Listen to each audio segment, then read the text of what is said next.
Property को हमेशा से ही इन्वेस्टमेंट का सबसे बढ़िया जरिया माना जाता है क्योंकि कुछ समय बाद आपकी प्रॉपर्टी आपको अच्छा रिटर्न दे जाती है।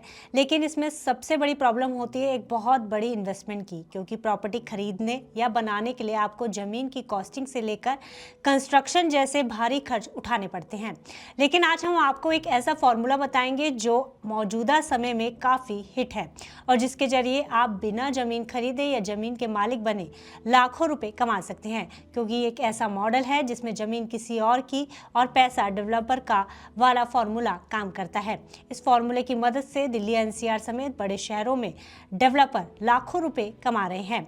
क्या है ये फॉर्मूला और कैसे करता है काम, आइए आपको बताते हैं इस वीडियो में। जैसा कि आपको हमने शुरू में बताया कि आज के समय में ये फॉर्मूला दिल्ली और एनसीआर समेत कई शहरों में काफ़ी पॉपुलर है। इस फॉर्मूले का नाम है जॉइंट डेवलपमेंट एग्रीमेंट। इस मॉडल के तहत जमीन मालिक और डेवलपर के बीच एक पार्टनरशिप होती है जिसमें समझौते के तहत प्रॉफिट का बंटवारा किया जाता है। इसमें होता यह है कि मान लीजिए किसी व्यक्ति के पास जमीन या मकान है, लेकिन उसकी कंस्ट्रक्शन और बिल्डिंग बनाने के लिए उसके पास पर्याप्त पैसा नहीं है, तो ऐसे में बिल्डिंग बनाने से लेकर अथॉरिटीज़ का अप्रूवल लेने, कंस्ट्रक्शन से जुड़े रिस्क को खुद लेने के बजाय सिर्फ अपनी ज़मीन को डेवलपर के साथ शेयर करता है। वहीं डेवलपर के पास पैसा, कंस्ट्रक्शन एक्सपीरियंस, सेल्स नेटवर्क वगैरह सब कुछ होता है जिसका फ़ायदा ज़मीन के मालिक को मिलता है। ऐसे में समझौते को कर डेवलपर ज़मीन खरीदकर बड़ी रकम फंसाने से बच जाता है, क्योंकि इस मॉडल में ज़मीन खरीदने की टेंशन डेवलपर पर नहीं होती, क्योंकि ये पूरी तरह ज़मीन के राइट्स खरीदने की बजाय सिर्फ एक पार्टनरशिप होती है। उदाहरण के तौर पर जमीन का मालिक देता है और जमीन उसी के नाम रहती है, लेकिन डेवलपर उस जमीन पर प्रोजेक्ट तैयार करता है, डिजाइन करता है, बनाता है, प्रॉपर्टी या उस प्रॉपर्टी पर बने कुछ हिस्से को बेचता है और सेल के बाद मिली रकम को पहले तय हिस्से के अनुसार जमीन मालिक को पैसा दिया जाता है और बाकी प्रॉफिट ऑफ डेवलपर की लागत मुनाफे समेत डेवलपर की जेब में जाती है। इसमें एक ऑप्शन एरिया शेयर के तौर पर भी होता है। इसमें ना ही प्रॉपर्टी बेची जाती है और ना ही प्रॉफिट शेयर किया जाता है, बल्कि डेवलपर जो बिल्डिंग बनाता है उसमें से कुछ फ्लैट या प्रॉपर्टी का पोर्शन कंस्ट्रक्शन कॉस्टिंग की एवज में जमीन मालिक से ले लेता है। हालांकि मालिकाना हक मिलने के बाद डेवलपर चाहे तो उस हिस्से को बेच सकता है।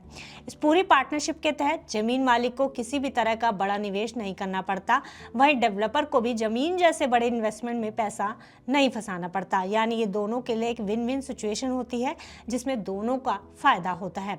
अब बात करते हैं कि आखिर ये मॉडल इतना हिट क्यों हो रहा है। इसके पीछे कुछ बड़े कारण हैं, जिसमें पहला है शहरों में जमीनों के दामों का तेजी से बढ़ना। आज के समय में किसी भी शहर की बात कर ली जाए तो वहाँ ज़मीन के दाम बहुत तेज़ी से बढ़ रहे हैं। वहीं ज़मीन सीमित है, ऐसे में ज़मीन को खरीदना हर किसी के लिए महंगा हो गया है। वहीं अब ज़मीन से जुड़े कई अथॉरिटीज़ से अप्रूवल लेना, कानूनी अड़चनें भी कम हो गई हैं और सब काम काफ़ी सिस्टमैटिक तरीके से हो रहा है।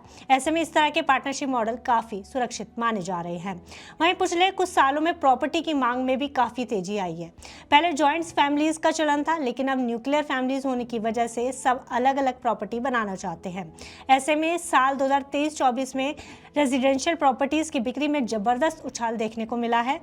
वहीं फाइनेंशियल ईयर 2023-24 में 5,72,191 यूनिट्स बिकी हैं। यही वजह रही है कि पिछले कुछ सालों में जमीन मालिक और डेवलपर दोनों के बीच ये मॉडल काफ़ी पॉपुलर बन गया है। दोनों पार्टियों के लिए अलग अलग फ़ायदों की बात की जाए तो जमीन मालिक को इसके लिए कोई बड़ी इन्वेस्टमेंट नहीं करनी होती, क्योंकि ज़मीन पहले से ही उसके पास होती है और साथ ही उसे कंस्ट्रक्शन, सेल, मार्केटिंग आदि की भी कोई टेंशन नहीं रहती। मालिक के तौर पर भी उसे एरिया शेयर के रूप में फ्लैट और प्रॉपर्टी का हिस्सा मिलता है, जिसमें या तो वो खुद रह सकता है या बाद में बेच सकता है। वहीं उसे डेवलपर की ब्रांड वैल्यू का भी फायदा मिलता है। वहीं डेवलपर के तौर पर देखा जाए तो डेवलपर को जमीन खरीदने के लिए एक मुश्त बड़े निवेश की जरूरत नहीं होती, जिसकी वजह से लागत कम होने से प्रोजेक्ट क्वालिटी पर ज़्यादा फोकस किया जा सकता है और समय पर डिलीवरी की संभावना बेहतर हो जाती है। उदाहरण के तौर पर रेमंड रियल्टी ने मुंबई में 5 GDAs किए हैं, जिनका कुल प्रोजेक्ट साइज करीब 10,000 करोड़ है। वहीं इस तरह के और सौदों की बात की जाए तो एक रिपोर्ट के मुताबिक पिछले 18 महीनों में 556 जेडीए समझौते हुए हैं, जिनमें कुल 1546 एकड़ जमीन में से 1501 एकड़ जमीन सिर्फ रेजिडेंशियल प्रॉपर्टीज के लिए इस्तेमाल की गई है। वहीं मुंबई में कम जमीन होने की वजह से ज्यादा जीडीए यानी कि जॉइंट डेवलपमेंट एग्रीमेंट हुए हैं। 2023 के पहले 6 महीनों में कुल 556 एकड़ जमीनों पर जेडीए समझौते हुए हैं।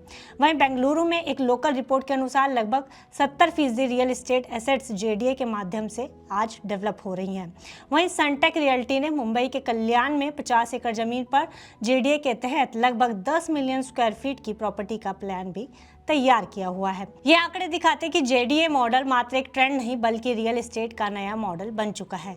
भले ही मॉडल देखने में इंटरेस्टिंग लगे, लेकिन जमीन मालिक और डेवलपर दोनों को कुछ बातों पर सावधानी रखने की बेहद ज्यादा जरूरत है। इसके लिए पहले ही हर तरह के कानूनी अप्रूवल ले लेने चाहिए, इसमें ही समझदारी है। वहीं जेडीए कॉन्ट्रैक्ट में हिस्सेदारी, समय सीमा, जिम्मेदारियां, डिस्प्यूट मिटिगेशन आदि स्पष्ट लिखे होने चाहिए। डेवलपर को समय पर प्रोजेक्ट पूरा करना चाहिए, वरना दोनों पार्टीज को नुकसान झेलना पड़ सकता है। इसके अलावा अगर किसी वजह से प्रोजेक्ट सेल्स कम हुई है तो भी हिस्सेदारी कम हो सकती है।